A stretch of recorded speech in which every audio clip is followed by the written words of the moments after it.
Hello everyone, welcome back on your own YouTube channel RK English Section.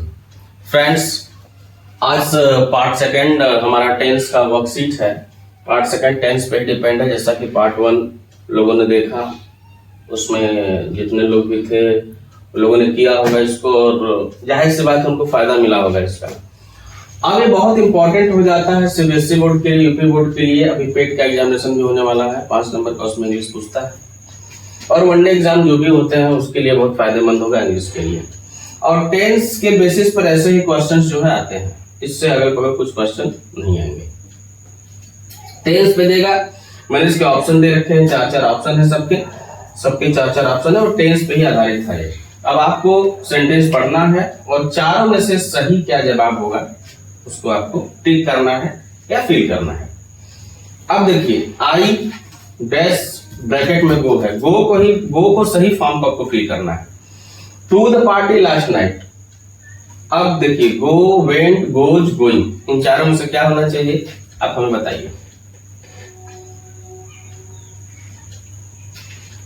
I go to the party last night सही नहीं लग रहा है, इसलिए कि लास्ट नाइट लगा हुआ है। लास्ट नाइट यानी पिछली रात, यानी बात बीत गई, यानी पास्ट की बात हो रही है। तो जब बात बीत गई है, पास्ट की बात हो रही है, तो पास्ट डेफिनेट टेंस में बनेगा। तो पास्ट डेफिनेट में गो का सेकंड फॉर्म क्या होता है?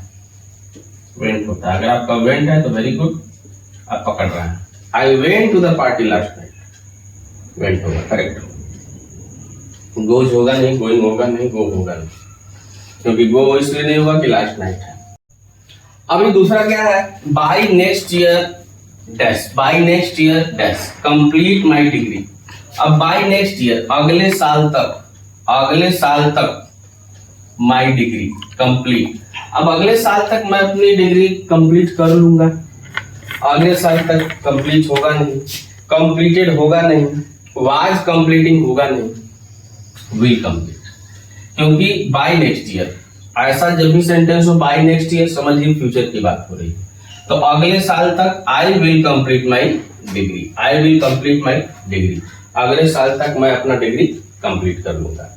थर्ड क्या है? If I dash know the answer I would tell you. अब देखिए, विल नहीं लगा है, वुड लगा है, यानी कर देता, बता देता, यानी आई वुड टेल यू, मैं तुम्हें बता देता। मतलब अगर मैं जवाब जानता तो मैं तुम्हें बता देता। इसका मतलब यह है कि इफ आई जानता, बता, वुड से पकड़ना है कि पास्ट है, वुड से पकड़ना है कि ये पास्ट है। इफ आई नो नहीं होगा, इफ आई नोट होता ही नहीं है, ये कोई फॉर्म नहीं होता। नो न्यू नोन होता है। इफ आई विल नो, अगर मैं जान जाऊंगा तो बता देता, कंफर्म ही नहीं। तो इसका सही क्या होगा? इफ आई न्यू, अगर मैं जवाब जानता तो मैं तुम्हें बता देता। If I knew, if I knew the answer, if I knew the answer I would tell you, ये हमारा सही है। हमें वुड से पकड़ना है, वुड से मतलब पास्ट है तो ये भी पास्ट में आ जाएगा, सेकंड फॉर्म में आ जाएगा। फोर्थ देखिए, they dash watch TV when I called them.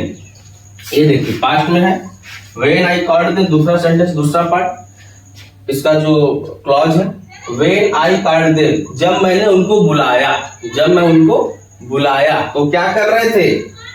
They watch TV, TV देखते हैं जब मैंने उनको बुलाया। They watch TV, way TV देखते थे जब मैंने उनको बुलाया। वो देख रहे थे जब मैंने उनको बुलाया। वर वॉचिंग, वे लोग टीवी देख रहे थे। They were watching, they were watching, they were watching TV when I called them, वे लोग टीवी देख रहे थे जब मैंने उनको बुलाया। ये आपको मीनिंग को समझ के भरना है। हाँ, टेंस की जानकारी होनी चाहिए। टेंस बहुत इंपॉर्टेंट होता है, आपके स्पोकन के लिए इंपॉर्टेंट होता है, ग्रामर में एग्जाम के लिए, वनडे एग्जाम के लिए, सबके लिए बहुत इंपॉर्टेंट होता है। हाँ, तो उसी कड़ी में हम देखते हैं नेक्स्ट क्वेश्चन। नेक्स्ट क्वेश्चन हमारा क्या है? आई ब्लैंक ब्रैकेट में प्ले है, cricket on every Sunday. Play को सही फॉर्म में फिल करना है सेंटेंस को देखते हुए। आप बताइए क्या होगा? प्लेइंग होगा कि प्ले होगा कि हैव प्लेड होगा कि प्लेस होगा? बताइए चारों में से कौन सा ऑप्शन सही होगा? चारों से ऑप्शन क्या सही होगा? क्रिकेट ऑन एवरी संडे, आप देख रहे हैं एवरी संडे, एवरी संडे मतलब प्रत्येक रविवार को, प्रत्येक रविवार को क्रिकेट जो है कि ये दिखा रहा है आदत को, कंटिन्यूटी को, हैबिट को। जब हैबिट को दिखा रहा है तो प्लेइंग होगा नहीं, प्लेइंग ऐसे तो होगा नहीं, सारे मुआसफर लगा होना चाहिए। प्ले हमारा पहुंच रहा है, प्ले हमारा बिल्कुल सही होगा, यानी सेम यही चीज, I play cricket on every Sunday, यानी हम हर रविवार को क्या मैं करता हूं, मैं क्रिकेट खेलता हूं। हैबिट, हैबिट जिसमें शो होती है प्रेजेंट इंडेफिनिट टेंस में या पास्ट इंडेफिनिट टेंस में, दोनों से कोई हो सकता है सभी। नेक्स्ट है हमारा they blank read a novel since morning. क्या होना चाहिए, क्या होना चाहिए, will read, read, have been reading, have read, क्या चारों से होना चाहिए। आप देख रहे हैं सिंस या for, since morning, for 2 hours, since last night, since Sunday, since Wednesday. अगर जो है कि अगर आपका ये टाइमिंग मेंशन है, अगर सिंस या फॉर के साथ कोई टाइमिंग मेंशन है तो वहां पे क्या होगा, हैव बीन का यूज होगा, हैव बीन रीडिंग। यहां क्या लग जाएगा, हैव बीन, आईएनजी लगा देंगे, हैव बीन रीडिंग। ये आपका सही होगा, प्रेजेंट परफेक्ट कंटीन्यूअस टेंस। ठीक है, अगर इसमें ऑप्शन होता हैड बीन रीडिंग वो भी सही होता, विल हैव बीन रीडिंग ये भी सही होता। नेक्स्ट हमारा क्या है कि ही ब्लैंक राइट है दिस पोएम ऑलरेडी। आपको पकड़ करके इस सेंटेंस को पढ़ करके, इस सेंटेंस को पढ़ करके उसको ले जाओ, विशाल ले जाओ, इसको पढ़ करके पकड़ना है कि राइट्स होगा कि हैज रिटेन होगा कि हैज बीन राइटिंग की राइटिंग होगा। क्या होगा, right this poem already, already दिया हुआ है, ऑलरेडी का मतलब होता है पहले से, यानी कि वो पहले से ये काम जब हो चुका है, पहले से ही हो चुका है, तो प्रेजेंट परफेक्ट का यूज होगा। राइट्स होगा नहीं, गलत है, हैज रिटन। अगर आपने हैज रिटन किया हुआ है तो आप बिल्कुल करेक्ट हैं, वेरी गुड। अगर आपने ऐसा कर लिया है तो एग्जामिनेशन पॉइंट ऑफ व्यू से बहुत इंपॉर्टेंट होने वाला है, और मुझे उम्मीद है कि अगर आप इसको कर लेते हैं तो आप टेंस की पकड़ आपकी ये मजबूत समझी जाएगी, और मुझे भी मालूम चलेगा कि अच्छा। देखिए भाई, थोड़ा सा तो आपको थोड़ा देखना पड़ेगा, बिकॉज ऑफ दैट कि I am new, you know better about it, I am trying to be best, I am trying to be do my better whatever the important question or important literature section should be given to all of my students or my audience, whatever they are. But these are not for only for the academic students, these are for the one day examination aspirant who are just preparing for the examination also. They will also just if they consider about it, they will surely get benefit from this, वो उनको निश्चित तौर से इससे benefit मिलेगा। और even I have better about it, I have no digital board, any type of location, very because it is starting point, every starting is just start with a single step, हमेशा जो है single step से कोई चीज start होता है। So I am trying to do, but I need your support, I need your support because of the just like the like, subscription, like that, whatever is are that is important. And here अब क्या है, मैंने क्या भर दिया, has retain, ये correct होगा क्योंकि वह पहले यह कविता लिख चुका है।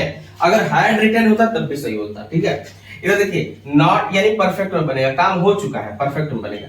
देखिए, she blank not attend the meeting last week. आप लास्ट वीक देख रहे हैं, लास्ट वीक, पिछला सप्ताह। देखो, विल हैव अटेंडेड फ्यूचर है, नहीं होगा। हैड अटेंडेड यही पहुंच रहा है, हैज अटेंडेड नहीं होगा क्योंकि लास्ट वीक पिछले हफ्ते की बात हो रही है, टाइम काफी हो चुका है। वाज अटेंडिंग नहीं होगा, इसलिए ये क्या होगा, she had attended, she had attended. अगर आपने ये सही कर लिया है तो you are good at tense, and I hope that you all have done it better, because these are the shorts video. I am trying to upload this type of video because of only for your knowledge, so that ki whatever you have read you should check yourself, that ki how much you have acquired in tenses, how much you have gained in tenses. Some other worksheets questions will also be uploaded soon, and day by day, one by one, I will upload some videos. And but please, it's my humble request to all of you, please go through it, see it, and just encourage me so that I could do better myself, whatever I can do for you. So keep watching, and next video will be uploaded, I think so, tomorrow. Regarding subject verb agreement, maybe, or modals also, and one by one, sometime I would like to just send you some short videos, first of all 10 minutes, 12 minutes, like that, through which you can just interact to me, and after that I will send back to back. Okay, thank you very much for this.